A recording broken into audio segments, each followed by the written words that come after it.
Jupiter Broadcasting presents this show in mega stereo sound. This episode of the Linux Action Show brought to you in part by GoDaddy.com. Use the promo code Linux and save yourself some cash.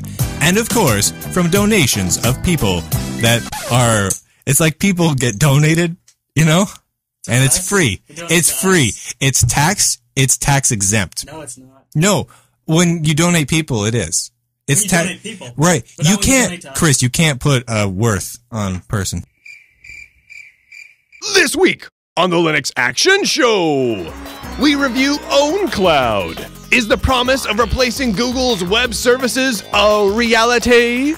Or does this project fall short? Tune in to find out. Plus, Adobe drops support for Linux. We have... let's just say we got some thoughts on that. And so much more. All this week on the Linux Action Show.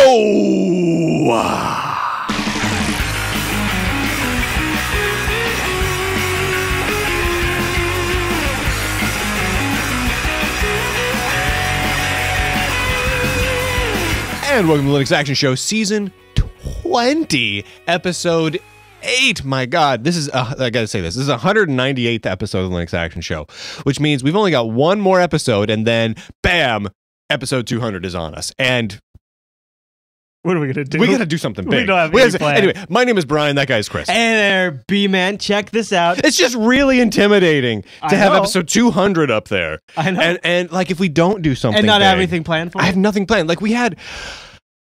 Like maybe half a year ago, we were like, you know what, let's do something big. And we even brainstormed it, I remember. I don't remember any of the ideas we had. Yeah. They're all gone. No, I know. Yeah. I know. I have no idea. So if you guys have ideas for something for us to do, totally. Go to our forum over at Jupiter Colony and just give us some tips, because we need some ideas here. All right, go ahead and talk about whatever happens to run Linux today, because it's probably awesome. It is, Brian. It's probably going to blow my mind. It's probably like a drone or a space shuttle or some sort of a nanobot that can cure... It's a gas pump, Brian. It's a gas pump. It's a gas pump. This is actually, though, one of those things that I had kind of suspected these things probably ran Linux, but TechKid.com got a shot of it actually when it was booting up, and you can see right here. Ooh, look at that. Yeah, it looks like it's probably Ubuntu 10.10. Yeah.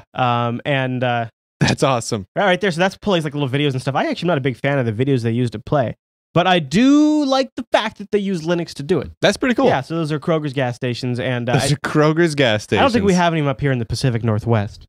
You know, our neck of the woods. I don't think I've ever seen one around here, but I know they're down south quite a bit. So. Isn't it the same company as the Hagen people? Oh, I think they're all the same company. It's all the same company, yeah. So yeah, I believe they're all owned by Barack Obama. But we got a big show today, you know. You see me get political just there? Whoa, no. I don't even know what it means. No. Like I made a political statement. I don't know if it was good or bad for the people involved. I have no idea. I think it was way off. Here's the thing, yeah, it probably was not accurate even a little bit. No. But I made it, and now it's officially on the record. Hey! How you doing? Can't you wait till Google's really good at indexing video and audio, and then it'll be searchable. So we got a big show today. Second half of the show, we're going to talk about OwnCloud. OwnCloud. It turns out OwnCloud's actually pretty easy to get going. Super easy. But is it worth it?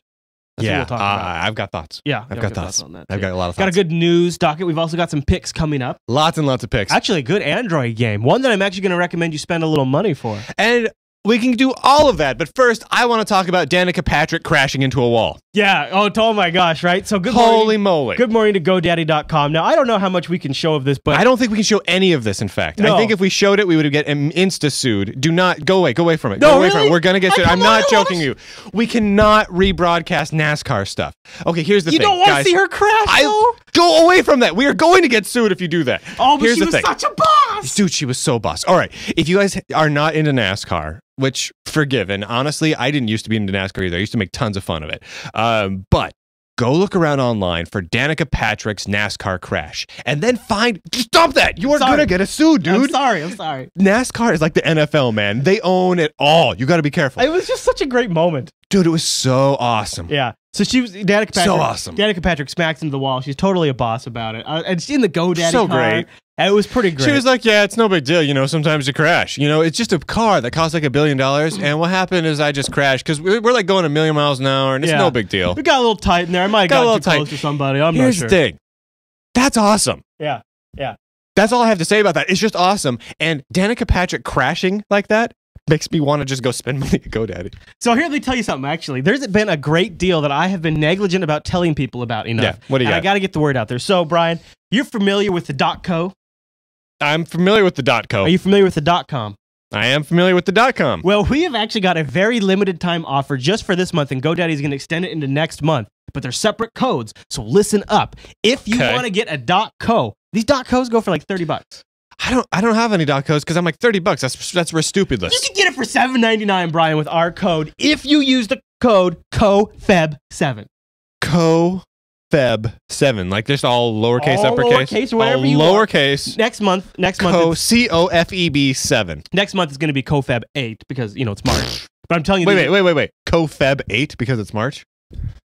Yeah, that's actually what it says. That other one might be a TechSnap code. I'm not sure. Doesn't that say code is March 9? No, that's something else. I'm going to tell them about that. All right, tell them about that in a second. So the COFEB7 will get you the .co for $7.99. 7, okay. If you also want to take advantage of free private registration, that's code March 9. You get the private registration for free. Oh, you get that for free? Yeah. Oh, that's kind of cool. I know. So when you're putting up your Obama owns all the gas stations website, people won't be able to track it back to you because you use that free private registration. That's a thing now. Yeah.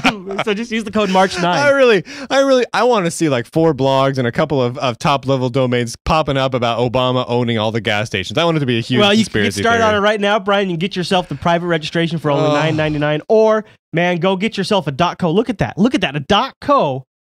A .co for $7.99, and dude, you can't even get that from that price on their front page of their website. You can't even get it from the page. That's ridiculous. ridiculous. You can't get it from their website. You got to use our code to get that .co for $7.99. Use code. All that is really great, but it's not Danica Patrick crashing a NASCAR. I mean, that was awesome. You can't show it. Right, I want to show it. You can't show it. Oh, all right. Okay, fine. What do we got? Give me your Android pick. I want to tell the good folks about my Android pick this week. You turned it on to me, B-Man, and I appreciate it because I like a good little game, and it's called Great Little War Game. It's a great game. And I played it on my Galaxy Tab, but it would work on a phone just as well. And it's, you got a grid. It's a hex grid, turn-based, simple strategy game. I like the turn-based thing. It also, the turn-based works against the computer or against a multiplayer. Yep. And the multiplayer can just be passed back. It has pass back and forth mode, which is great fun. Yeah. It's a very self-reverential. Is that the right thing? Where something it's very irreverent about itself. Yeah, it knows it's a goofy little game. Right. Yeah. It's a lot like playing Advance Wars if you have like Advance Wars on the DS or the Game Boy Advance or whatnot, which is a great game. But this is kind of the closest you're going to get to that quality and that type of gameplay on Android right now. Yeah. Here, I'll tell you. I'll read it from their website because they say it great. Invade your neighbors, spread mayhem and destruction. Drink a little tea. So the game's $2.99. Yeah, $2.99 from the Android market. Although I think super cheap. I think you might even be able to find a demo version or a free version. I'm not sure, but I picked it up for $2.99. I'm gonna get at least a few hours of entertainment out of this sucker. That's my general thinking. Is honestly, I've had this game for a while. Basically, as soon as I got my Android tablet, I got this game. It's just tons of fun. It's a good strategy game, and it looks good too. Yep. So that's a great little war game, and yeah, I did enjoy the strategy element of it because you have to move your guys just right, and you only get your certain turn. And then you move them up, and then you have to shoot, and they can shoot back. And there's a lot of little there's a lot of thinking ahead you got to do. You got to use your thought noodles. You got to use your thought. You got to pull all the thought noodles out, and you got to make a good usage of them. So do you want to do the app pick, Brian? We got a good app. I want to do the app pick, and this actually ties into the random distro of the day. Okay. So let's do the random distro of the day first. Oh, you want to do that first? Let's do that first. Okay. Yeah. Okay. The random distro of the day I landed on is, and I'm going to try and say this name. Yeah. Connocaet. Connocaet. The name is terrible. However, it is kind of a cool little distribution. It is based on Arch, like it seems like every distro we randomly cover lately is based on Arch. I don't know what that is. Dude, seriously. But it's built for older machines. Now, how old are we talking here? Old. We're talking they specifically recompile everything to properly run on 586 machines. Yeah. Old as hell machines. We're talking like go down to the thrift store level of machines here. It requires 64 megabytes of RAM, guys. 64 megabytes. Actually, he makes the claim it'll run from i486 up to Pentium. That's just the DistroWatch page. If you go to if you go to their actual website, I think it's 586 and up. So the DistroWatch page might be a little wrong. I think it's a little outdated on the Distro Watch page, but still, old 586s, 64 megs of RAM, and like a meg or two on the hard drive. It's like crazy small. That really is a thrift. Super lightweight. I love the mustache. That really is a thrift store. Are there horns, or is that a mustache? I think it's the mustache. I think it's a mustache. I don't know. I really couldn't tell you what that is. No, I couldn't either, but I'm going to go with mustache. But it's so cool. I mean, it's great. You know, it uses the ice window manager. Yep. It's real lightweight. And they had a web browser in here that really caught my eye. And so I made it my app pick this week. Good pick. And that is XXX-Term. Which when I saw it in the doc, I thought, oh, is this a terminal? Really? We're going to pick a terminal? I assumed it was a terminal application for downloading porn. I mean, that's kind of what it looks like. So basically, the XXX-Term is a play on X-Term, only the XXX stands for like www, etc. Like, I'm like, I don't know why they didn't just do www term, but this is what they went with. And now here's the thing. Here's why this is kind of cool.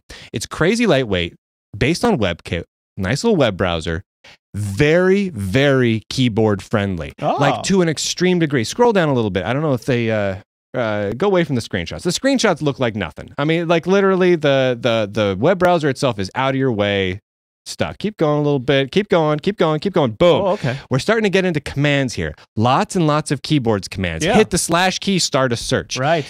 It even goes so far as to provide a fairly large amount of commands that are really similar to VI. Yeah.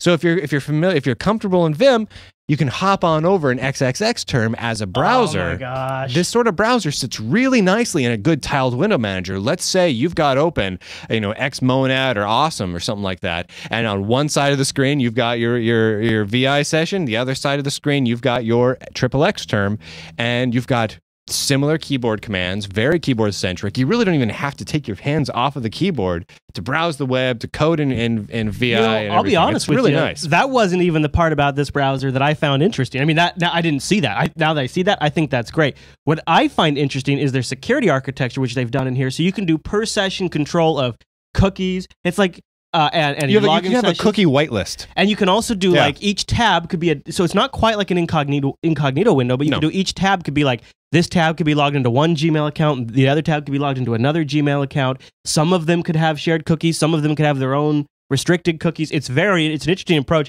The way they pitch it is it's a minimalist web browser with sophisticated security features designed in rather than through an add-on after the fact. In particular, it provides both persistent and per-session controls for scripts and cookies, making it easy to thwart tracking cookies and scripting attacks. That's so cool. Very cool. It's a really cool little browser. And I'm going to be honest, it looks terrible. It's ugly as sin. But the functionality it provides. Right. I mean, come on. When you're browsing the web, do you really just stop and go, you know what?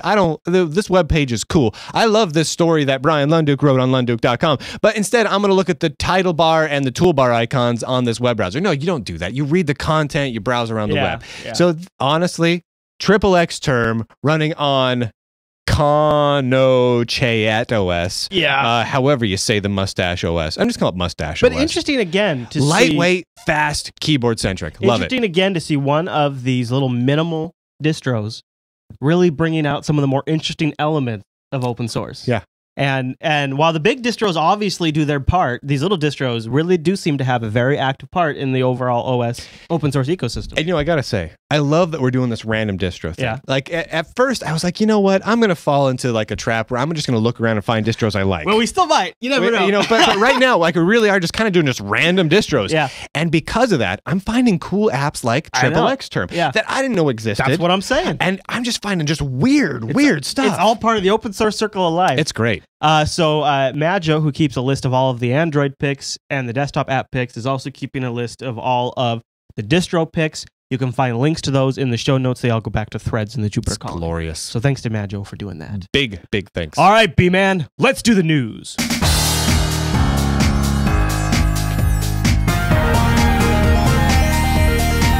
What's new? Hold on a second. I want to give everyone a really quick update. Okay. Because last week, you'll remember, it was Brian's birthday. Apple pulled all of my applications off of the Mac App Store for my birthday. At 6 a.m. on my birthday, they pulled everything out of the App Store. I think most of the people were just kind of laughing at you for having to deal with Apple stuff. God, it was a pain in the butt. Honestly, I've been laughing at myself all week. Right. I have been furious at myself all week for even doing stuff in the Mac App Store. All right, so what's the update? So here's the update. Still pulled from the Mac App Store. Turns out they simply have a totally screwed up system. Their databases all got out of sync because apparently they have tons of different databases. The data got all munged up. They can see that I did everything correctly, but they don't know how to fix it so that they can allow me to have my apps in the App Store, which I paid them for. I paid them money saying... Did you say, hey, by the way, I'm an independent developer and this is part of my income stream? Oh. You told them Oh, that? you better believe that. You know what those guys need to do? So it's been over a week now. Wow. So a significant portion of my month's revenue is gone. Those guys over at Apple need to watch TechSnap and learn how to run a server. Here's the crazy thing. Here's the thing. Stuff happens. You know what I mean?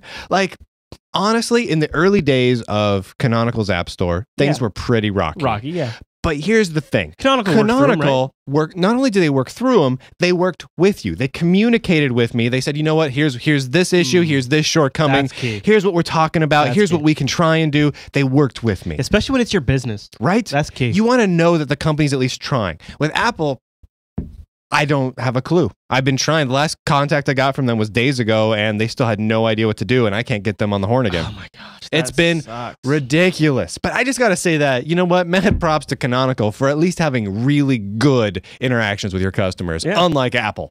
Well, let's talk about somebody else who just doesn't seem to know how to interact with their customers, Brian. Oh, God. That would be Adobe. Adobe pulled the ultimate goober move this week and announced that they were ending future development of Flash on Linux. And that the current version will see, I think, one more update or something like that, and then it'll be maintained for 5 years. So we'll have security updates 5 years out in the plugin form. Now, Adobe will be working with Google to use a plugin API to deliver Flash for Linux through Chrome. Yeah. So it's not like this. It's not like this, everything, all hope is lost if you require Flash, because you're going to have 5 years on the current plugin, plus you're going to have Chrome coming in with a Flash plugin. But let's back up here for a second and think about what this means in terms of Flash. Okay. The Flash is dead now, right? Yeah. Don't you think? Yep. Are you just like you don't know where, like Adobe just is like spinning off into the wilderness now? You know what I mean? Yep. They have never figured out to deliver Photoshop. They've never seen the value in the Linux desktop. And this is just one more thing that is going to sort of chip away at them. That's really all. I don't even know where to begin. I know. This is the most boneheaded, stupid, head right up your butt move I could think of doing. Like if Adobe was like, hey, Brian, like to be CEO for a day, what would you do? Like, well, if I wanted to tank everything, piss off people, and hurt my customers, we could announce that we're getting rid of Flash on Linux. I got an idea. And here's the thing. For all of you Adobe apologists, here's the thing. Recognize one thing here. I like Adobe products. I like Flash. Yeah, okay. I make a software development environment that builds Flash apps. I am invested in Flash. And I would under no circumstances apologize about this on behalf of Adobe. This is not look, Brian, you know, they're going to provide support for a couple of years, and they're providing a new API that Google can work with, and Google can make the Chrome Flash, guys. You know what? Screw that. Screw that. This is not like this is a brand new thing. Like they're thinking, let's port Photoshop over to Linux. This is something that already existed, that they already spent very little money on. Come on. I have an idea. Flash updates for Linux. How many developers do you think they had working on that? Not many. I think it was one dude. I think so too. I think there was a post about it. I have a theory. I think maybe the CEO that runs Nokia, you know, Imap, whatever his name is. Yeah, Mr. Pole. Maybe he spends every other day over at Adobe giving them ideas on what they can do to improve their product line. And then when he's not screwing up Nokia, he's over at Adobe. What is wrong with these companies? I don't know, man. Are they just retarded? Here's the thing. This doesn't have anything to do with Linux. This doesn't have anything to do with Windows or Mac or any other platform. It's just how... This is like a textbook example of how to screw your business up over and over and over and over again. I'll tell you what it's... Nokia and Adobe, just so many companies are just going nuts. I think it's the #1 reason why fundamental platform technologies that deliver all kinds of things from apps to video to whatever it is, they need to be open source specifically because it avoids issues like this where you have an entire industry built around a product, built around a technology, built around a platform, and then the vendor of that platform one day says, you know, yeah, we got stuff to do. So that one guy, we're going to have him work on some stuff. So sorry, Linux. That guy, he's going to work on some other stuff because that guy's busy. So, I mean, it really does seal the deal for Flash. I'm okay with that. I'm on record, and I'm still on record saying HTML5 is not ready to deliver video. We simply have just tried and failed and tried and failed at Jupiter Broadcasting, mainly because of Firefox compatibility issues. Dude, we tried hard. And then outside of that, there's just things it doesn't do yet. Like, for example, turns out a lot of people, when they watch videos on Jupiter Broadcasting, watch it in full screen. Yeah. I had no idea.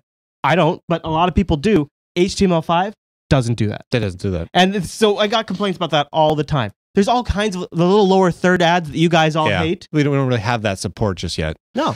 But that's how content producers make money. But really hard to do, yeah. Yeah, and it's still only going to be supported by the browsers. Yeah, certain browsers. See, the other thing one thing that is kind of nice about Flash being detached from the browsers is Flash just does an update one day, and all of a sudden it had H.264 support. Yeah, yeah. Flash, if it runs in Flash, it runs in Flash on all platforms. Whereas, that's nice. Right now, H.264 is on Safari and Internet Explorer and Chrome on the Macintosh, but not Chrome on Windows if you have the right plugin.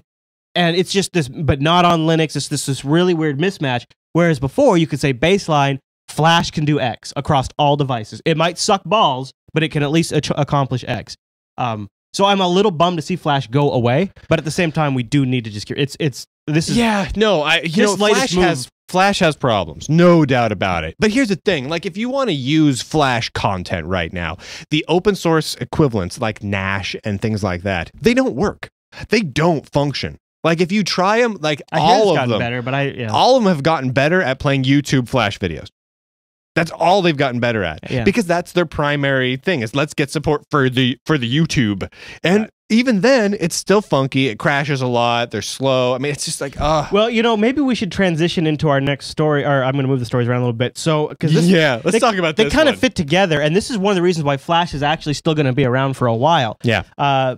Turns out that through, I actually, the article mentions it, but I missed how it was revealed. But Microsoft, Google, and Netflix are working together to develop a DRM standard for HTML5 video. Can I say why I think this is the stupidest thing I've ever heard? Yeah! Okay, here's the thing. So they're adding DRM support for the video tag in HTML5. Great, except the video tag in HTML5 does not damned work right yet. So literally, they're saying, you know what? We can't really distribute video to everybody yet, but let's wrap it in DRM. Right. Why not make the video play? Why not make video playback? It's like they need this little safety blanket that their content's not going to be stolen. And so they come up with these crap piracy prevention schemes that don't work for anybody except for a great example, totally legitimate Netflix customers that run Linux can't watch Netflix streaming. There's no reason other than they're worried about piracy. Well, who cares? You still can't play back the video. Yeah, well, okay, sure. There's no point. I agree. But my point is if they're worried about piracy, there are about 100 other ways I could pirate videos that are on Netflix for higher quality than I can stream them, for much easier than trying to rip video and audio out of a live stream. You know what this is? This is like Ford trying to invent a car. I know Ford didn't invent automobiles. I'm just using this as an example because I can't remember the name of the guy that did. Ford's inventing a car, right? He's like, okay, I got a frame for a car. There's no wheels on it. Right. There's no steering wheel and there's no engine. But he's like, but he consulted a consortium of other companies and they invented the tire lock. And so you can lock the tires. Yeah. Doesn't exist yet. Right. You can't drive a car yet, but you can lock the hell out of it. Right.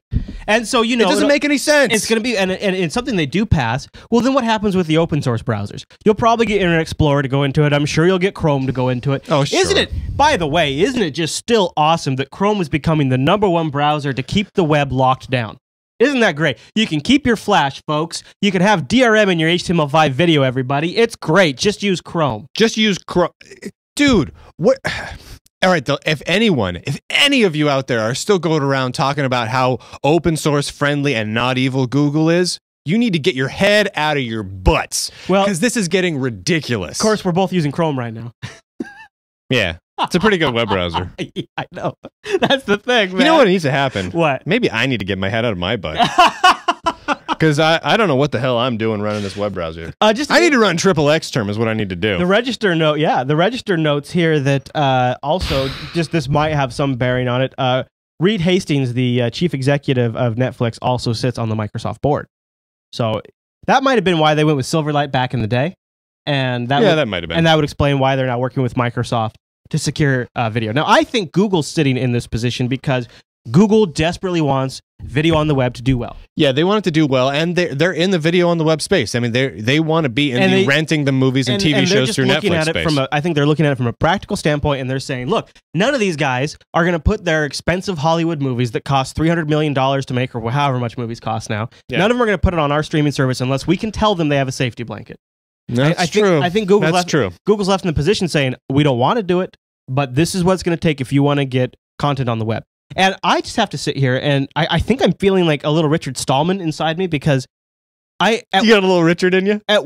How much are we willing to give up to consume these people's content, to spend money with these people? Less and less, man. Because at a certain point, the value of their content is not as valuable as the freedoms of, how about a pristine web environment where we don't have DRM? How great would that be for the spread of intellectual property on the web? I mean, what is the web all about is spreading knowledge and information, and locking things up in DRM, just put them on little islands. I mean, I know it's super frustrating for our audience to tune into videos and not be able to watch them in their country because they're region locked on the internet. On the internet. It's stupid. It's totally stupid. I mean, I don't understand any of it. It's like, so, okay, and I don't mean this as a personal plug, because I know I personal plug a lot, but like 20, so I released my game, right? I released my video game that remains nameless for the moment. I intentionally released it, no DRM of any kind. There's no system checking, there's no phone homing, there's no region locking, there's no activation coding, there's no rootkitting, there's nothing. No. There's nothing. Why? Because it's your content. It's stuff you enjoy. A game or a TV show or a song or a movie. These are things that you want to get right now. And in 30 years, maybe you want to share it with your kid. I think maybe you watch Goonies as a kid. That's a great point. And you want to sit down and watch it with your kid now. Yeah. Well, just being able to have that in a simple format with no DRM is important. I am literally now watching movies with Dylan that if they came out today with DRM and then 20 years, which is crazy that I'm now watching videos that came out in my lifetime from 20 years ago, but they would be completely unplayable. Unplayable. And that is very sad. Yeah. It's incredibly sad because you still have to, all the DRM formats for the most part end up having to phone home to the specific domain name servers. So not only is it reliant on that company that released the content, it's reliant on even the existence of that type of DNS and that type of internet. We might be on a totally different DNS sec. I mean, who knows 20 years from now? Internet has not been around that long, guys. No. Stuff changes. Here, let's just a bad idea. Let's just footnote it with this last comment on these two stories is, we have seen proof now of successful companies selling products without DRM. Amazon MP3 store. Huge success. Huge success. The Humble Indie Bundle. GOG.com. GOG.com. Look at these companies that are $22.99 online / the game. There you go. Look at these. Right? Oh. So we know that the choice and inclusion of DRM is a direct reflection on how they feel about their own customers. Yes. And it's not Google that's doing it, but Google is enabling it. So while I don't hold Google directly responsible, I don't hold Microsoft directly responsible, and I don't hold Netflix directly responsible. No, I am still kind of a little butthurt at them. So that's my final thoughts. I'm a whole lot of butthurt. Canonical got people excited this week, B-Man. Dude, they got everybody having a little gadget lust when they announced Ubuntu for Android phones. So cool. What do you think of this? Well, I think it's cool. So I mean, it's fun. I mean, who doesn't want to dual boot their phone? Who doesn't want to dual boot from Android into Ubuntu just for the heck of it? So you don't think it's total vaporware? That might be a little vaporware, but it's still cool vaporware. Well, there's video demos of it. Yeah, and, I mean, it worked. Obviously, it works. I mean, they've been able to get it working well enough, and they've got that really cool functionality where, like, you know, your address book and whatnot is kind of like using like a shared home folder and syncing between the two. So, and that's super cool to be able to sync between your phone OS and your desktop OS running on the same hardware. That's way cool. Now, this isn't the first time we've ever seen this. In fact, the very device that they give a demonstration of this on is the Motorola Atrix. If you remember, the fancy thing about the Atrix is when you put it in dock, it would go into this, what they called like a splash top Linux environment. And actually, the apps that they're using, I believe, at least with the phone one to like show the dialer, is actually the Motorola app. Yeah. You just got it working under Ubuntu. Yeah. So this phone already has this capability. So other vendors, this is why Canonical is not making it available directly to people, is because the vendors have to do a few things. And my understanding is it's not Ubuntu running inside a VM, but it's actually running both operating systems sort of at the same time. Yeah. The Android layer is there, and there's some sort of handoff that the Android layer does, but it continues to run in the background, like continuing to check email and stuff. Mm-hmm. And then it passes notifications along to the Ubuntu or the Splashtop layer. So you can do little things like literally when it's in a dock, it pops up a little thing, a little notification. Hey, you got a phone call. You want to hit the answer button? You hit the answer button and it answers on the Android side. This part's cool. Great too. So the dude puts it in the dock, right? And he has the web browser open in Android with 2 pages open. He puts it in the dock. When Ubuntu comes up on the screen after a few seconds, Chromium opens up and opens up the 2 pages and 2 new tabs that the guy had open on the phone. That's kind of cool. That's kind of cool. You know, dude, you like walk in and you're browsing, you get home, you set down. I mean, let's talk about the practicality here. You got a dual core, and next week I think you're going to see the announcements of some quad core phones. Yeah, there's a couple of quad core Android phones coming. So this definitely seems plausible. Yeah, super plausible. There is nothing about this I don't want. Yeah, similar. I think this is so the future, it is not even funny. Yeah, it's fantastic. This is literally, you could have a full keyboard mouse, and imagine if you combine this with a technology like Thunderbolt or Thunderbolt itself instead of USB and HDMI, if you had one super fast multi-gigabit connection that you could do your video over, you could do all your devices over, you could even have external power video cards and stuff. I mean, the capabilities here where you could take something that's small like this, portable, set it down and get a full-fledged machine. I think this is how ARM's going to take over. Let me ask you this question, though. Yeah. So let's say right now today, I hand you a Motorola Atrix, dual boots into Ubuntu with Unity there. Pretty awesome. One problem. You're a KDE user now. You've been using KDE, so you can't use this phone. So I'm sorry, Chris. This is no go for you. You're a KDE man, tried and true. Maybe I got to wait for the Spark guys to come out with you got to wait for the Spark guys to have an Android / KDE tablet. I'll tell you, this is, I think, Canonical's big vision is Unity on the TV, Unity on the phone, Unity across the desktop. Unity everywhere. And if they can make Unity a refined, and really, I mean, I just checked out, they just did a Unity update in 12.04 this last week. Yep. It actually is looking really great. I gotta say, Unity is looking like one of the most polished Linux desktops out there. It is actually looking pretty good. So I'm still not a huge fan of it, but it is looking pretty good, and it's looking good across multiple devices. Yeah. So I'm in multiple form factors. I am impressed. That's what I'm saying. Yeah. So I'm excited now. Not a lot at this point on Sunday. However, Monday, Tuesday, Wednesday, somewhere around then, the Mobile World Conference is kicking off soon, and Canonical is expected to unveil a lot more details. We'll have the official goodies about this. Now, you know, it's funny. Canonical keeps coming out with these cool things that are really OEM and vendor specific, like this in Ubuntu TV. I'm like, seriously, guys, I just want devices to play with. And so we've been in contact with Canonical and folks over at Canonical, and really, this is the early days for a lot of this stuff. You know, we're like, you know, can we get that TV and put this on there? They're like, well, we're getting there. You know, they are getting there. They're making great progress.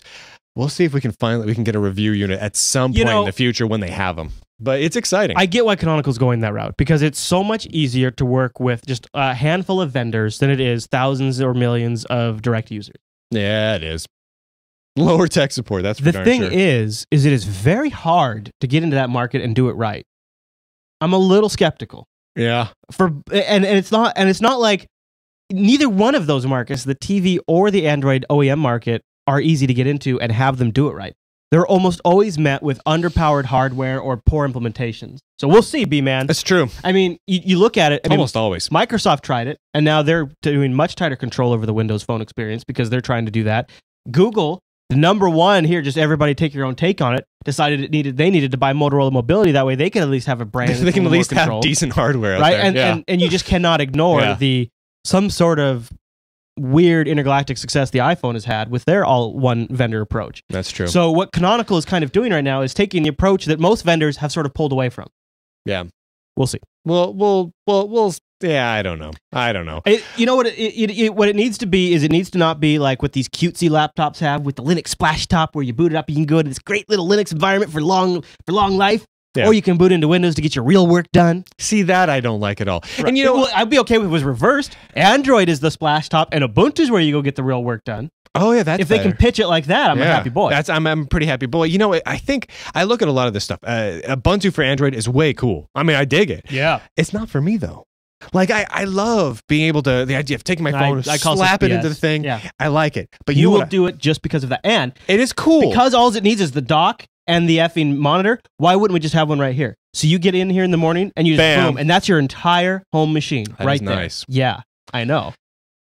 You can do the same thing going to work, dude. Gosh, you just put your phone in the dock at work. I know. Yeah. Like everybody wants that. Like part of me, I want to be able to tinker. It's like I look at Ubuntu TV, and I don't want my TV to run to something. Dude, I don't want that. What I want is I want to get a Raspberry Pi. I want to throw whatever I want on it with XBMC or something like that and slap it in. And I want my own configured custom TV watching experience that I hack together. I totally agree. I want that with my phone too. It won't go away. But what I really want, I want what they're doing here, Ubuntu for Android, except I want to be able to throw Xmonad on it. As long as I can replace my desktop environment, I'll be happy. And I like Unity, but I want a more tinkerish. I want to be able to slap my phone in and have something comes up that's going to confuse the hell out of everyone who sees it. And I want to be able to download my own ISO of this and load it on the hardware that I want. And I don't care if they say it only works on these 3 ARM processors. I want to play with it. I'll recompile the damn kernel until it works on what I want. Exactly. Yeah. I want to be able to do that too. So, but it's early days, B-man. So I know it's early. It's early. It's early. And I'm not the standard. Yeah, we're not the standard. No, you guys watching with me, you know what I'm talking about. All right, well, let's cover this quick. We got a couple of quick stories to bang through here. This one is a distro survey that was done for this year over on Reddit. And they asked a bunch of people to fill out the survey results. And they got 4,932 respondents. And it ran between February 18th and February 21st, 2012. So here's some interesting results. And these, of course, are just this community. And non-reflective of the entire Linux community. No, it's just the Reddit Linux community. But I think these insights are always fun to get. So here's what we get. We get what distro do you use on your primary non-server computer? Yeah, so your desktop. What do you use on your desktop? Ubuntu came in at number 1 with over 1,400 people. Look at Arch there. Arch totally representing, though. Arch came in at a good second with over 1,000 people. And then a significant drop below 400 for Debian. Look at that Fedora above Linux Mint. Surprisingly, that's adorable. Look how low Mint was. Yeah. This crowd just not their thing, I guess. Okay, let's do a couple. Let's do a couple other ones. So, by the way, that total breaks down to 30% ran Ubuntu, 23% ran Arch, 8%. That's a hell of a good showing for Arch. Yeah. Okay. So, what other Linux distros do you use on your non-server computers? Now, this one didn't help so much because no response. It's not that interesting. Yeah, it wasn't that response. But what I found kind of interesting was what do you use on your server? I'm a server guy. I'm always curious. No response here, which I thought was kind of weird. But Windows. Debian, maybe. There are a bunch of guys running Windows Server, and they're embarrassed. That might and be they don't want to say. Yeah. So, but the first actual distribution that showed up on the list at just over 1,000 was Debian. Yeah. But I was surprised to see more Ubuntu than CentOS. That is kind of surprising, isn't it? Yeah. Interesting. That is interesting. Doesn't mean too much, but I thought that was pretty cool. Debian just rocks the server on all these stats. And then what distro, this is the last one I'll end on, what distro do you keep an eye on? Ubuntu came in number 1, just over 2,000 people. Arch Linux, though, a solid number 2. But the number 1 distro was other. It's like the small ones. The little ones you want to watch. Yeah, 49% said other. I like the window manager desktop environment ones. These are the ones that I found interesting. What do people like? They like GNOME 2. That's what they like. They don't want GNOME 3. They won't want KDE 4. They don't want any of the other stuff. Yeah. Awesome, Xmonad, Fluxbox. Those are all really low on the list. They want GNOME 2. 21% of responders said GNOME 2. 16% said GNOME 3. 12% said KDE 4. XFCE also came in at 12%. No responses 7, then OpenBox, then Unity. Oh, and Unity sits at 1 percentage point higher than Awesome and Xmonad. Oh, that hurts. Now scroll down a little further. The most hated desktop environment or window manager, no response, which I don't know exactly what that means. And then boom, Unity. GNOME 3, KDE 4, KDE 3. Yeah, people. I mean, the Unity still has people all worked up. I think, don't get it. That's overblown at this point. I think at this point it is. I think in the first release, it was buggy, it was slow. Yeah. Sure, I hated it too, but they got so much better. Yeah, and honestly, it's the same with GNOME 3. GNOME Shell, it was buggy, it was slow. There weren't a lot of extensions for it. Right, didn't get it. But now the extensions you can make it. You can make it look like whatever you want. There's no point to fork it and have something like Cinnamon because it doesn't matter because you you can already make it look and act like whatever the hell you want because it's easy to do. The people who made Cinnamon are stupid, but it's awesome. Maybe it's just because I just checked it out, the latest update in 12.04. But honestly, I think Unity is, if I had to pick between GNOME 3 or Unity, I think I'd go Unity. I mean, it just seems like the longer term bet. If Ubuntu TV and Ubuntu Android are successful, it just seems like the longer term bet. I think some of this is now fad hating because I think so too. It's the in thing to hate right now. Yeah, I mean, I get worked up about crap, but you get worked up about stuff until it gets fixed, and then you're not worked up about it anymore. Yeah, you're like, because Unity, they fixed it. It is a lot better. Right. And if you literally, guys, if you are feeling a little bleeding edge, grab the latest builds of Ubuntu, of the current 12.04 alpha. Yeah. Unity's really looking good. And you know what? They've done a great job. The great thing about the current Ubuntu alpha is if you don't like it, this is what I did. Apt-get Kubuntu-desktop. Yeah, boom. You got it. You're done. You're running KDE. Apt-get Xmonad. You got 4.8. They got 4.8 in the repos right now. It's fantastic, isn't it? All right, B-Man, this next story maybe is a little bit of a little glimpse into the future. Oh, I'm excited. This is going to be like a compatible software programming environment across cars. Yeah, kind of. So it's the OpenXC platform. Yeah. Basically, think of this as a open sourced interface to your car. Now, so not for programming, but more like pulling data out of it and stuff. Both. So now what you can do? It's being developed by the Bug Labs people. You know what I'm talking about? I do. So now check out Bug Labs if you haven't before. They make these really cool little things that basically it's a snap together set of machines, and they're really rather expensive, but they're kind of cool just the same. But they're nice and open source and cool. But they're working with Ford to come up with this open source and open standard way to interface with your car. Yeah. And the Arduino folks are looking at that and going, we make some pretty cool equipment too. So we interface that with this OpenXC, and you could do some really cool stuff. Think about this for a second here. You have an interface to your car, so you know how fast you're going, your mileage, things like that. Interface coming back over OpenXC. Use an Arduino board for a display. You could display on the outside of your car and have it change based on how fast you're going. Throw on your blinker, have a video play about, I'm going this way, or whatever you want to do. You could come up with so many cool ideas for the interfaces back and forth for really making cool stuff on your vehicle. This is going to be obnoxious. It's going to be, it could potentially be really obnoxious. Basically, you could easily turn your car into one hell of an interactive art display. So here's a quote that I grabbed. I know that's just one usage of it, but it's cool. On their so they have the Arduino folks have a blog post up, and this is a quote that I grabbed that I like. The documentation on the OpenXC platform website describes installing small hardware module, attaching it to the ODB2 port, which is usually just like underneath your steering wheel or something. Yep. Then it gets Cannabis messages, Brian. And CAN bus messages. The hardware module interfaces and I know, and sends data from the car to software running on an OpenXC software platform. Yep. The software is part of this platform or on an Arduino or Android platform. So you can get a specific Arduino hardware device, or they're going to make like something that would, I guess, interface with Android. I don't know. That could be pretty cool. But you'll get things like software measurements of vehicle operation, such as brake pedal status, engine speed, latitude, longitude, steering wheel angle, and your vehicle speed. So cool. Pull it right onto an Android app. So here's the thing. I like old cars. I like old cars with very few parts and wires. Those old cars that don't have ODB2 ports. But here's the thing. This now gets me interested in newer vehicles. like I like old cars because you can make them look really pretty. You buff them up, you polish them, you get some nice paneling on it. Like, that's a cool car. This, I'm like, okay. Now I could trick out my car. I'm going to put a little OLED paddles in the back of the car. Right. You know what would be awesome? I have a button I can push basically to flip someone off. You could just use this as a platform to replace all of your dash with like Linux running machines that just have all the information up. Because you could just put flat screens up everywhere. SSH into your car. Oh, man.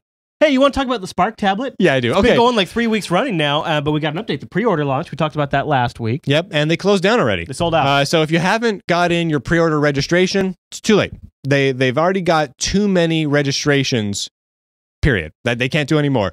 Now, this isn't purchases, so there are good odds that people that pre-ordered to purchase it won't follow through. And so I would watch their website, keep an eye on it, because maybe some more will open up, but I don't think very many. Well, so they got the dates for when they think the purchasing will open up. It says purchasing will begin in the European markets in March. And then after that, it will open in North America, and if logistics work out, South America a couple of weeks later. And then once all the pre-order demand from that has been fulfilled, they'll open orders to the general public. Yep. He also broke down where the sales came from, which I thought was interesting. The United States, I gotta say, maybe that's why they're doing Europe first, because it's a smaller number, but it's still one of the bigger ones. One of the bigger ones. It's number 2. The U.S. came in rocking 34% of the Spark purchases. People in the U.S. are excited about that. Absolutely. But Europe got 20-something. It's a little cut off here on the Zoom level. Europe got 21% of the purchases, 14% going to Germany. So I like how Germany's not really in Europe, according to this chart. They just broke that out. Yeah. Well, maybe they're with the UK and Spain. Yeah, well, not really. France. France is not part of Europe anymore. I guess what they're kind of maybe. It's Europe other. Huh. Yeah. Yeah. Yeah. If you tally up all of the European nations, it's over 50. It's got to be over 50%. They broke those ones out because they're a pretty big percentage. They're big chunks. They grouped every. That's what it is. Yep. Yeah. Okay. All right. So let's talk about the Raspberry Pi, another device we're looking forward to. Yes. Now, if you're listening to this on Monday, and you might be too late. Yeah, you need to go over to the Raspberry Pi website. There is no guarantee that this is going to be Monday morning. What they've said is that you need to get an alarm clock this weekend so you can wake up early. But on someday. Listen to how cute and adorable this is. It just makes me want to smack them. Just don't toy with me, guys. In other news, if you don't own an alarm clock this weekend, might be a good time to do some shopping. Yeah, wink, wink. Well, just tell me, are you selling it on Monday or not? No. So any day now. The shipments of the Raspberry Pi boards were like a few days late, but it looks like they've already shipped out or something like that. So they should be arriving shortly, which means they will be able to sell them within the next few days. Watch every day. It literally, you get to work in the morning, you load up their website and you check. Otherwise, there's good odds you're going to miss their initial selling. It's good to know. I'm looking forward to that. I want one so bad. Yeah, me too. And you know what? We are in a hardware plethora right now. Dude, aren't we though? We are in a hardware plethora. We got some good stuff coming up. All right, B-Man, I think the clouds are rolling in. Get it? Oh, that's all the news. I got it. For this week. Chris, I got that one.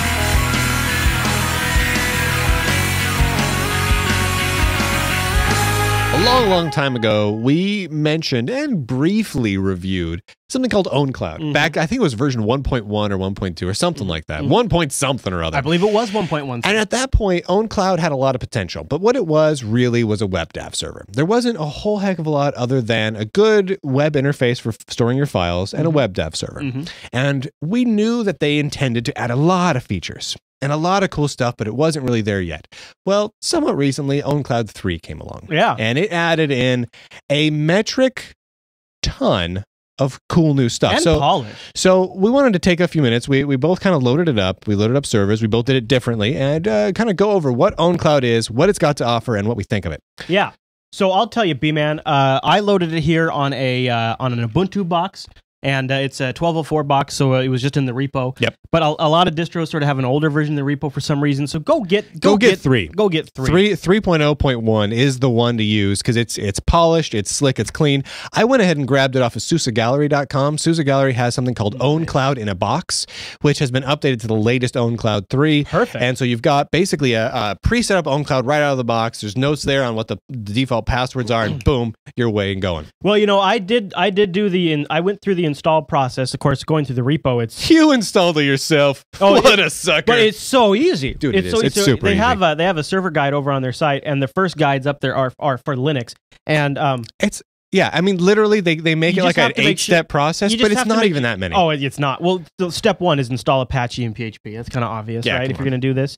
But they walk you through it in case you don't know, and they also give you download links, and those other steps. It's great. Those other steps, like if you want to get it from Git and stuff like that. Yeah.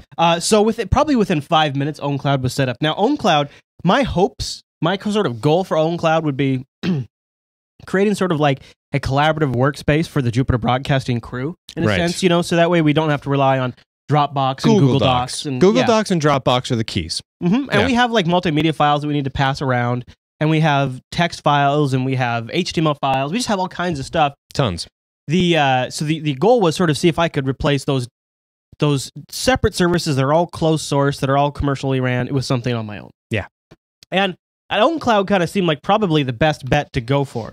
I would say I'm pretty happy with OwnCloud. I don't know what your first impressions are, but one of the things that I really liked is I think like they've really gotten sort of the metadata recognition thing down. Like it recognizes a music file from a text file, and then it can automatically categorize those types of things into playlists. And you know, I can go in here and I can see I have these 3 songs from this artist, and I have this song from this artist in here, and you know, it's got a nice system to it. And if you were to log in, like for example, if I were to go over here and create you an account, it's really easy to do. Like say, I'll make you a login, I'll just call you Brian, and I'll just say your password will be Hug Lover. Okay. That's my standard password. Yep, and I'll even make you an admin. Fantastic. Now, when you log in, now you could log into my OwnCloud if you want as Brian, and you will now automatically see all of the shared files that I have set up for you. Yeah, it's yeah. I got it. Okay, and so this right there makes collaborative, like that checks off that collaborative shared workspace thing that I want, because if I can throw files in there like music or picture files and then have them Hug Lover, did it work? Hug Lover. I don't know, Brian. You spelled Hug Lover wrong. Oh, well, we know how it works. Yeah. So you would, if you were to log in, you would see anything that I have access to. Anything that I had either tagged as music or anything that I had tagged in the shared folder. Yeah. And I put things in the shared folder like a text file. And if you click on this text file, now it's a rich text file, so it looks a little funky, but look at this. It's actual text editing inside OwnCloud. Yeah, with line numbers. You might not do anything super dramatic with this, but if you just need to look at a doc, like this is a spec sheet that I have here for the studio for people to follow for setting up the broadcast system. This is something people can go in there and... What's the difference between this and what we use Google Docs for? I mean, this supplies us with everything we need. The collaborative thing in Google Docs is nice, where the real-time where you can put like notes and real-time editing. But I mean, really, this isn't bad. Here's what I like, though. Is OwnCloud's not just dealing with files, too. They're also stepping up into calendar management. Yes. So you have these calendars on here that you can subscribe to using Carddav. In fact, if you go into here, it actually makes this crazy easy. It just lists right out what my Carddav URL is. And so you could drop that in something like Sunbird or Evolution or Outlook or Google Cal, and it can pull down the calendar that's on your OwnCloud. Now, I believe it's only pulled down. You can't write to the OwnCloud calendar, which would be really nice to have a desktop client that could publish. That could publish up to it. If it does work, it didn't work in my testing. Yeah, I didn't try. I mean, I was just editing it through the web interface. It also does Carddav for address book syncing. Yep. And then the one that you touched on in the beginning of the intro is Webdav. And the Webdav, while you can use their file interface, they have a web-based file interface that works fine. Yeah, but you got to do like one file at a time. Web-based file management sucks always. And its upload limitation is determined by your PHP upload limitations. And I have huge files. You got to go tweak your PHP config to make it upload. But if you Webdav that you just mount it as a folder, and you can just copy as many files as you want, and it will automatically populate the OwnCloud directory. Like I didn't upload each one of these songs one by one. No. I Webdaved them, drug the whole music folder over, and then went into OwnCloud, and there they all were. Great, isn't it? And now I'm just maintaining it through OwnCloud. Yeah. It's fantastic. Yeah, no, basically when I look at this, we talked a long time ago about like getting rid of Google, getting rid of Google Docs and getting rid of a lot of the online services like Dropbox and the like, and making it so you're not dependent on all these other systems. OwnCloud finally at version 3 supplies pretty much everything I use them for. My contacts, my calendars, my files. There's a lot of talk about, like all the music services where you upload your music to a lockbox, then you can play it through Google's web interface. This has that. It has a music player in it. Look over here on the side. I'm actually playing music right now through the interface. As I navigate around OwnCloud, it continues to play music, and I can go in here and I could stream. Now I'm playing this song. There's also the option to share or to download that file immediately. So this is a lot like sort of a music locker too. Yeah. Now, there's two things that I think both of us really like. I'm going to pick the gallery, and then why don't you talk about that? I really like the gallery, but yeah, you talk about that gallery real quick. All right, so this is where now I'm seeing OwnCloud could maybe work more as like a family tool. Yes. Like family members could use OwnCloud for this, because it's got a great gallery where you can upload pictures to, and it shows you the different folders, because you can put the folders on there, and then on the Webdav side, you can just organize them in folders, and then OwnCloud will recognize each folder as an album. And check this out. You can skim the photos inside the web, which is really great. And when you click in there, it's got a really nice way that it lays these out. Yep. And you can click in and get a nice larger version of it. It's a good one right there. Yeah. Oh yeah.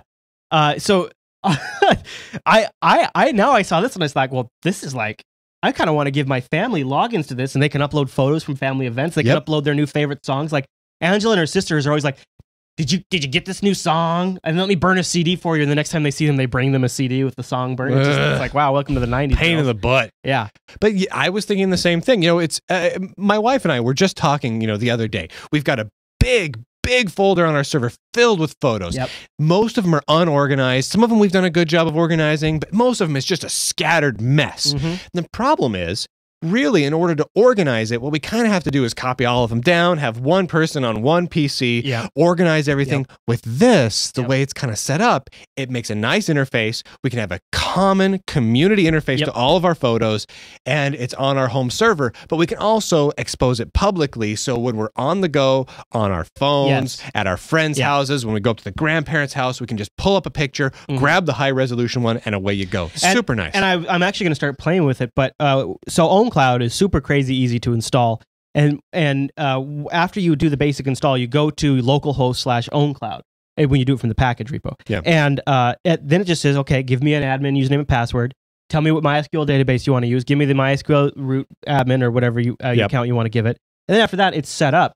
But what about, because you can tell it where to store the backend file system. What if you threw Dropbox in that mix? And so you had Dropbox syncing to that backend OwnCloud, so you could populate it through Dropbox. So you could be like, here, honey, put your photos here. It would just automatically send them up to the OwnCloud server. I went a slightly different route. Yeah.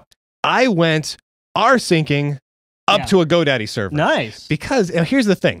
If you go ahead and get, like, let's say a GoDaddy hosting thing, this is not a plug for GoDaddy. You could use a different host if you want to. But GoDaddy hosting, come on, you can get for $5 a month, you can get technically unlimited storage. Right. Now, that particular hosting plan may not give you a lot of bells and whistles other than that, but that's a lot of storage. Share files and photos. Now, let's say, and you spend less money on that than you would on Dropbox. It's true. Now, the speed may not be phenomenal, but it doesn't have to be, because you're accessing everything through your own home network on OwnCloud. The only thing that's being used is that for GoDaddy or any other host is to keep things backed up off-site. Well, that would be the brilliance. It's super cheap off-site backup. That would be the brilliance of it, is because OwnCloud has an option in here. I'll see if I can. I only saw it once, so it might take me a second to find it. But OwnCloud actually has an option in the admin section where you can actually export the entire instance of this OwnCloud, including all of the user file, all the configs, everything. And then you just hit this export button. So you could set it all up on one host. And if you decided one day you wanted to move hosts, you could just go do this if you didn't just want to move the web directory. Re-import it. And re-import it. Yep. And you can't do that with Google Music, with Amazon's Cloud Drive. You can't do it with any of that even if you could, you'd be doing it on 30 different services. Whereas this, it's all in one spot. Your contacts, your calendars, your photos, your music, all of your backup files, all of your collaborative documents you work with a family. Everything about all the stuff is just right there. The first thing, though, fast. The first thing I think it really needs to really truly be that thing out in the cloud, and maybe this is just my bad, but I think it's got to have two-way sync. I think I need to be able to put something on my calendar in Sunbird and have it show up in my OwnCloud calendar. Right now, I can add something in OwnCloud, and it will copy down to Sunbird, but I couldn't get two-way working. The other thing I'd love... If anyone knows how to do that, let us know, because I think we both want to be able to do that. The other thing I would love to be able to do, and maybe rsync is just the way to do it, is I still would love to have like an OwnCloud file system client that sent files up to the OwnCloud server. Yeah. rsync is definitely an option, but I would really love to be like, go over to Grandma's house, double click this Windows executable for her XP machine, and now she's just sending her photos there. That's kind of where I was like, if I could sort of piggyback on Dropbox or even Ubuntu One, that might work. Yeah. So you want to talk about the apps? Yeah, so let's talk about the apps for a little bit. So there are the ability to have basically plugin applications for OwnCloud, which is really, really slick. Yeah. Right now, there's not a whole lot. No. Basically, there's a lot of example ones in here. In fact, I like that Unix user backend one, because it lets you just use your Unix user accounts. So you don't have to, exactly. So it's the same as your whole system. So your SSH accounts and everything are the same as your OwnCloud accounts. And they also have LDAP backends, and they also, one of the other ones in there is a photo gallery replacement, which is kind of cool. I did a little bit of a different photo gallery app. Their most downloaded app is called Test App, which is pretty phenomenal. Here, I'll zoom in here so you can see the name there. That's Test App. I'm kind of curious that tells you anything. And if you look at the download numbers, there aren't a lot of people downloading these. But the thing is, OwnCloud by default really doesn't, it provides you with most things you're going to need. So the fact that there's a nice plugin system for building new plugins to OwnCloud is great. And I'm sure we'll see some cool ones in the future. And honestly, I'd be tempted to create a few of my own. But this by itself really does quite a lot. What I would love to see is a new text editor in it, because there's some really great OpenScript, like JavaScripty text editors that provide collaborative document editing and have that integrated in with OwnCloud, because then there's no need for anything like Dropbox ever, and you can just do away with the Google services. That's true. Yeah. And even if they had to just incorporate another open source project or said it works with this open source project. I'm curious too. They have something there called User Imap. I'll have to check out what that is, because maybe that might be a way. It authenticates with Imap. Oh, okay. It's kind of like with the LDAP. LDAP, You can connect in. So the same thing. Users that are using your LDAP users. That's interesting. And I'd also like to see a plugin maybe for something like Roundcube or something, a nice email client that integrated nicely with OwnBox. I know this isn't necessarily the purpose of OwnBox, but if I'm already logging in, it would be kind of cool to be able to have an email or set of email addresses tied into that account on OwnBox. Snaps, Brian. So then me, my wife, anyone else can just log in once to this one spot, and we've got our email, our music, our files, our document editing, our calendars, our contacts. I hear you. Contacts are already there. That's the holy grail. So why not the email too? At that point, you kind of end up just living in OwnBox. I haven't looked into this yet, but Rob10 from in the IRC chat room just linked up this wiki article over on the OpenSUSE project page called Mural, a tool which solves these problems. It takes deployment of OwnCloud and easy with a few clicks, blah, blah, blah, but it looks like there's a desktop syncing component to it as well. Really? So I got to look into this. Yeah, here we go. Mural desktop client. Started by Duncan Vicar. I'm not sure. Go on. It says that the first and foremost target is Mural is to provide an easy tool for inexperienced users. Nice. Sits in the system tray. Curious. I'll have to look into this and see if it does. Look at that. Here, connect to your own cloud server. You give it the address of your own cloud server. Oh man, if that does, that's way cool. That'd be great. That's if that does way cool. Way cool. Syncing. So, what do you think? I love the hell out of it. In fact, so right now I'm running this on a netbook because, I'm just loading up for review purposes. I threw it on one of my HP mini netbooks and it ran great. Performance was wonderful. Honestly, I'm kind of thinking I've got a big home server set up right now. I'm kind of thinking I need to throw this on that bad boy. And start migrating all the stuff over there, migrate our family calendars over to that, everything. And like right now, my wife has her address book on her phone. I've got my address book on my phone. I'm kind of thinking we need to have one master address book. And the UI is really nice to use. Super easy to use. So both of you can keep it up Easy to date. to pull that data down to our phones. So whenever we get a new phones, which sometimes is far too often, boom, we've got all that stuff. We've got our calendars. We've got everything. I'm thinking this is what I'm going for. I left my contacts very bare, but if you're watching the video version, you can see it's just your standard contacts fill out. Address book, I did the same thing. I set it up on my main desktop back there just because I was just playing. I was like, I don't really want to go on my server. I'll just do it on my desktop. Now I'm going to pull it off my desktop and I'm going to put it on the server. I think what I'm going to do, I'm going to kind of treat this like I did with like my BBS. My BBS, I have a nice internet connection, but I don't have a static IP. So what I did is I did the dynamic IP type of thing, and then I pointed my domain name, a subdomain, over to that dynamic IP. I'm going to do the same thing for my own cloud installation, so I can go to myhouse.lunduk.com or something like that, briancloud.org, and my whole family can log in. I can give my sister access to just my photos, perhaps, things like that. So I can show my family, hey, here you can check out all this cool stuff. That's totally what I'm doing it for. So it's probably going to take me a few weeks to get everything moved over, but I'm thinking I'm going to do that, and then I've got a little HP Media Vault server I'm going to use as a backup machine. I'm just going to have continually rsync that sits in a closet, and then I'm going to back up to my Dropbox. And I'm going to make that my home server. I would say I definitely am giving this, I'd give us 1.5 thumbs up. I would love to give it 2 thumbs up. The only thing that's kind of holding me back right now is I've had a little bugginess with the music playback UI. The two-way calendar thing, I'd love to get that figured out. And, two-way calendar for me. And also, to be honest, I'd love to see some improvements to the text editor. It's very basic right now. It is. I'd love to see a little syntax highlighting. And if I could, Markdown, because that's what I do all the shows in. if it could do a couple syntax highlighting for C and a few other things, I know, right? I would be thrilled. But even if it can't do that, just something along those lines, some better integration with the desktop. I'm just saying, if we got an email later on this week from some of the OwnCloud developers saying that they've implemented those things for us, we wouldn't frown. I'm just saying, I would not have a frowny face.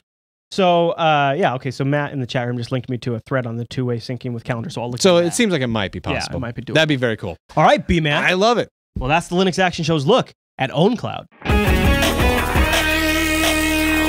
that brings us to the end of this week's amazing broadcast. Want to thank everyone for tuning in. Let's see, we got a couple of things to talk about before the end of the show. Episode 200 is coming up. I know. Again, if you guys have any ideas, tell us. We want to make this big, but we don't know how because we have very little brains. So if you could help us out there, that would be awesome. Next week, we got a really cool review coming. Oh my goodness. We got the cool folks over at system76.com are sending over, if the video version you're seeing it right now, this their new beast.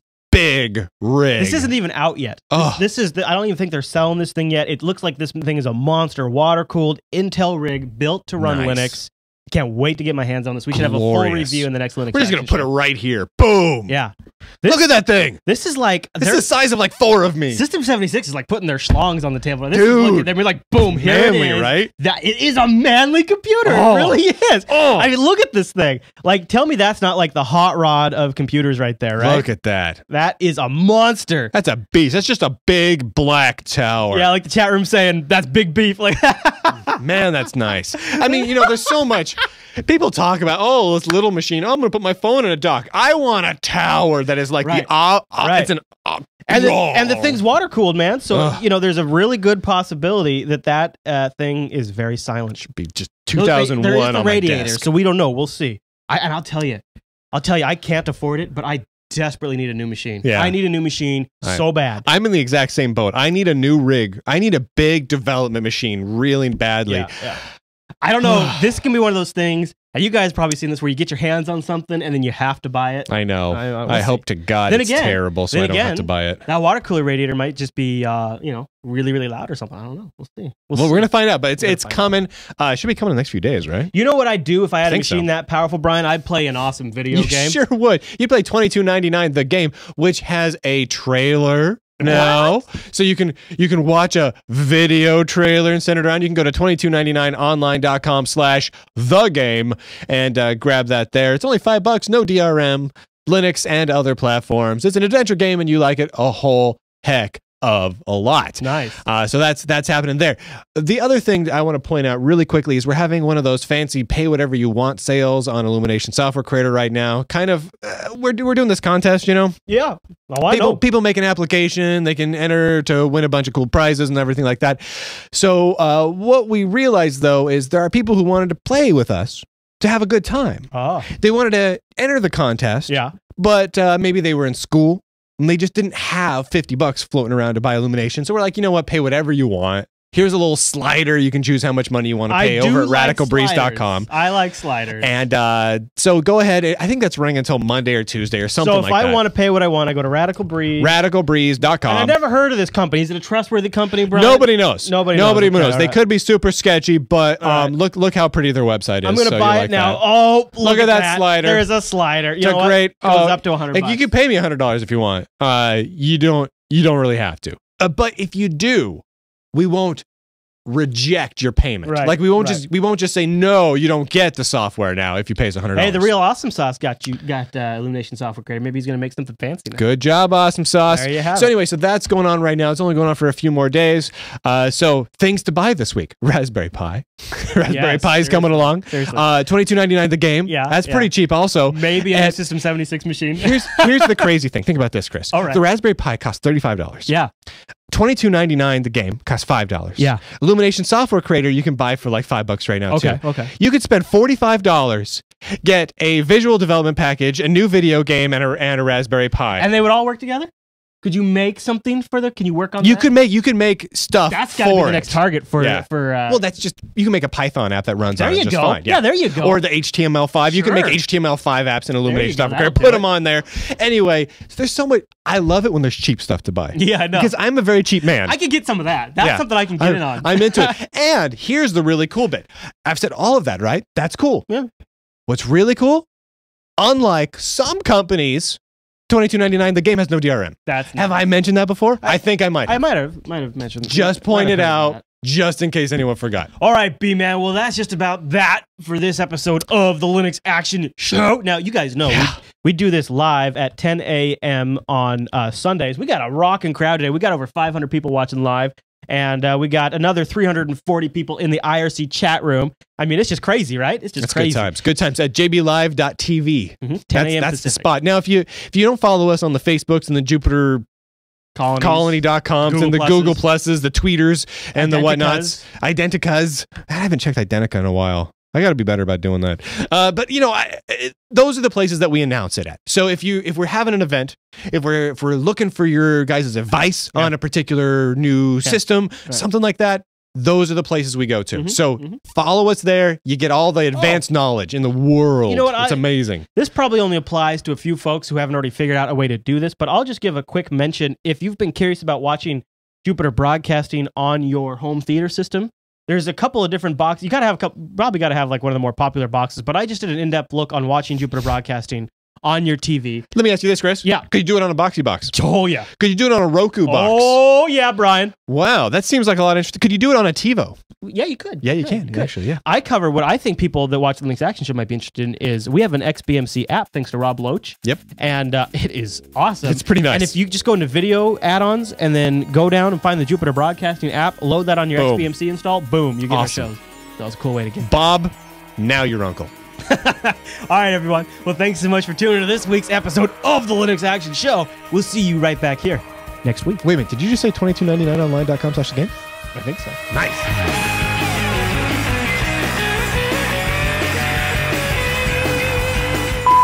You know what sounds really good right now? A nice plate of bacon. This week on the Linux Action Show.